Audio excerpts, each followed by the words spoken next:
Hello, namaste. So basically talking today about the nanotechnology. Is it good or bad? So like at the rate that we're going right now with the technology, etc., I mean, we could be almost like space traveling in no time, right?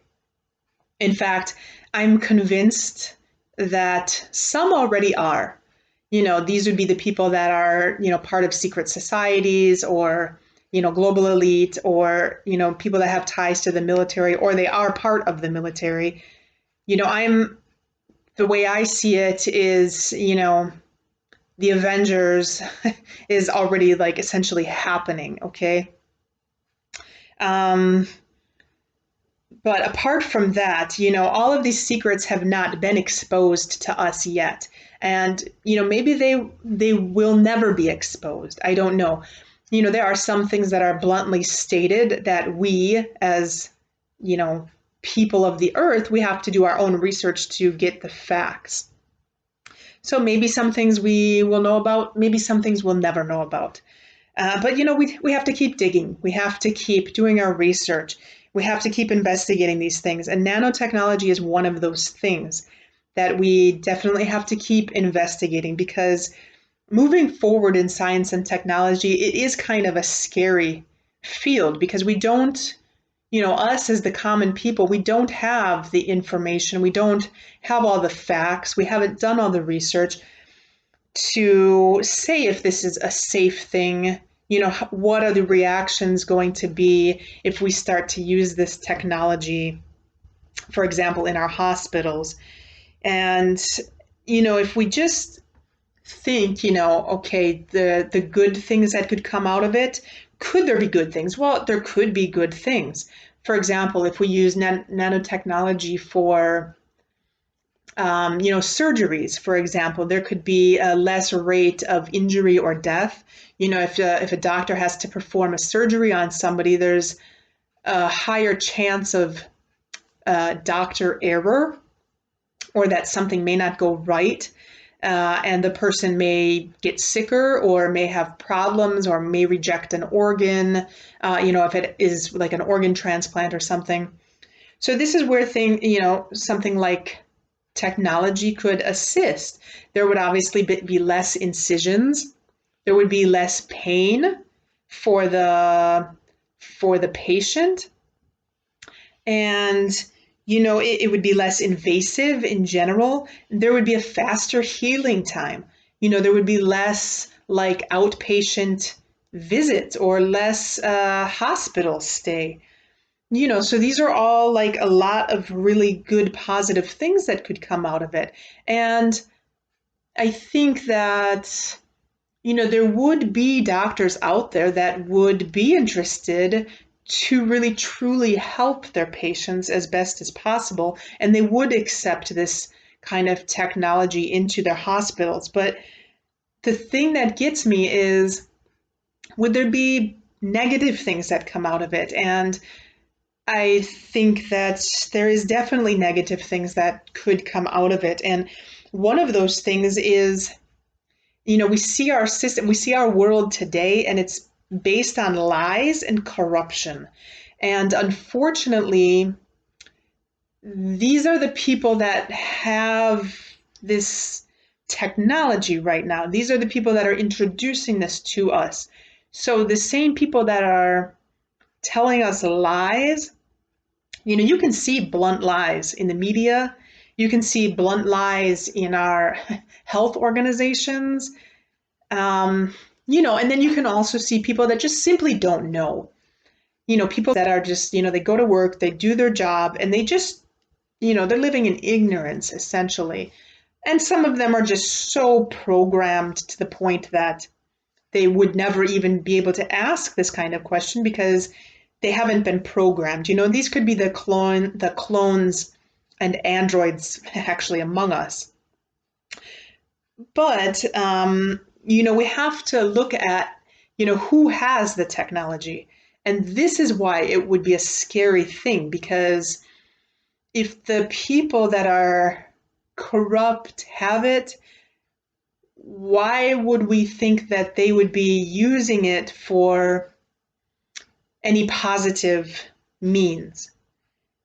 You know, if you have two people that have guns and one person wants to protect his town from goblins and the other person wants to use the weapon to rob the people of the town, I mean, there's a clear difference between those two people. You know, one is using it for a positive, to have a positive outcome, and the other person is using it as a very negative, in a negative way, even though both people have weapons in theory.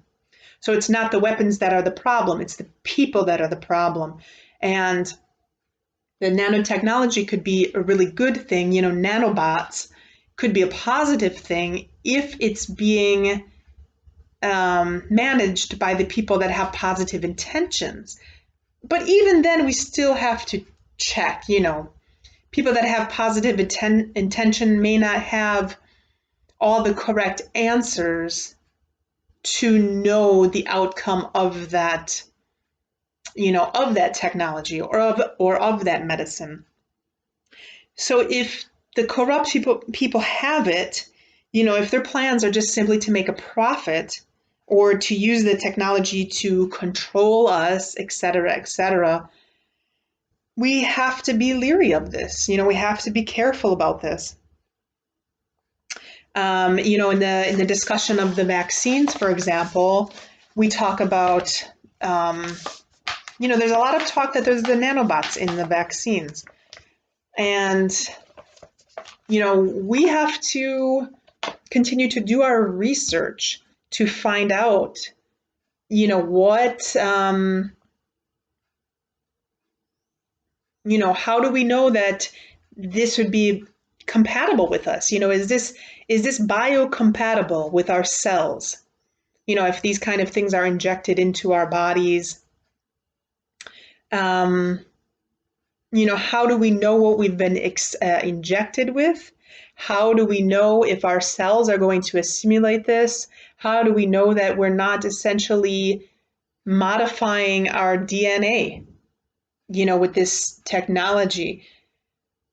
We essentially, anytime we introduce something foreign into our body, we have to know that there could be a possible negative reaction. If we ingest, liquid detergent into our body, it's going to have a negative effect. It's chemicals. It's going to have a negative effect. But even if we ingest poisonous mushrooms, it's going to have a negative effect, So just something to think about. I just wanted to bring up the nanotechnology. Is there positive things? Well, yes, there's positive things, and I mentioned them before. But is there negative things? Well, yes, there is negative things, especially if we look at who is the controller of this technology right now. Who's introducing these things? Who are the people behind it? And what kind of intentions do they have? What history do they have with the population of the world? Have they historically, been promoting peace and love and compassion and good health to the citizens of planet Earth? Or are they doing something contrary to that, So, and I wanted to bring up also like an example, like anytime we introduce something foreign into our body, I give this example because I think it's a good analogy. So like if you invite a stranger into your house, right? And this stranger, and the conditions are like, this stranger is going to stay there forever. The stranger could come in and, they could start cooking your favorite foods and start cleaning the house for you and, take your kids to daycare and just basically make your life a breeze, right? So the stranger could have really positive effects for you. And then if it's there forever, then it would be great, right? But what if that stranger that came in, what if they started having parties in your house? And what if they started, going out with your husband or wife behind your back? Or what if they started like abusing your kids? This would be a nightmare, right? And then you would have this stranger in your house for the rest of your life. And if it's the negative, there's really not a whole lot you could do about it. If the person that sent that stranger had good intentions, let's pretend that a saint sent that stranger and you had all the positive outcome, the positive things. And then, let's pretend that some, like serial killer that's in prison for like 50 years that killed like 200 people. Let's say that they sent the stranger. So, depending on where that stranger is coming from and what that stranger is going to do in your house, it could have a positive or negative effect. And I think that's what we're talking about when we talk about, nanotechnology, nanobots in the vaccines.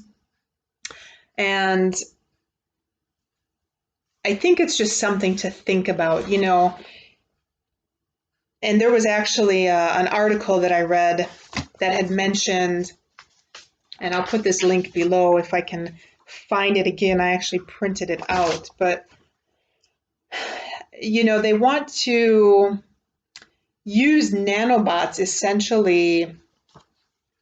Here it's stated for use in mouthwash, for example, to clean up food particles stuck between the teeth. Nanobots could be used for external treatment, such as in creams to treat skin diseases or remove accumulated dust and dirt from pores. And then another possible use is the cochlear implant in the ear. Since the ear has very sensitive parts, such as small bones and a lot of nerve endings, it would always be better to reduce the trauma induced by current procedures. So injecting nanobots in the ears could, maybe give like a 0% chance of infection. So essentially, they really want to use this everywhere. And, we have to do our research. We have to have the proof, we have to do more research. We have to get more knowledge about this. We have to be active in our own health. We have to take charge of our own health as much as possible so we can, if, years down the line, this technology we find is having negative consequences, we can protect ourselves as best as possible and not have to utilize these certain technologies. I mean, if our health is okay, then we needn't go to the doctor. We needn't have these procedures, right? So just something to think about. The nanotechnology, good or bad, make sure you always do your research. Make sure you always ask a lot of questions. So I'll leave it with that. Let me know if you have any questions, comments. Hit subscribe to subscribe, and namaste.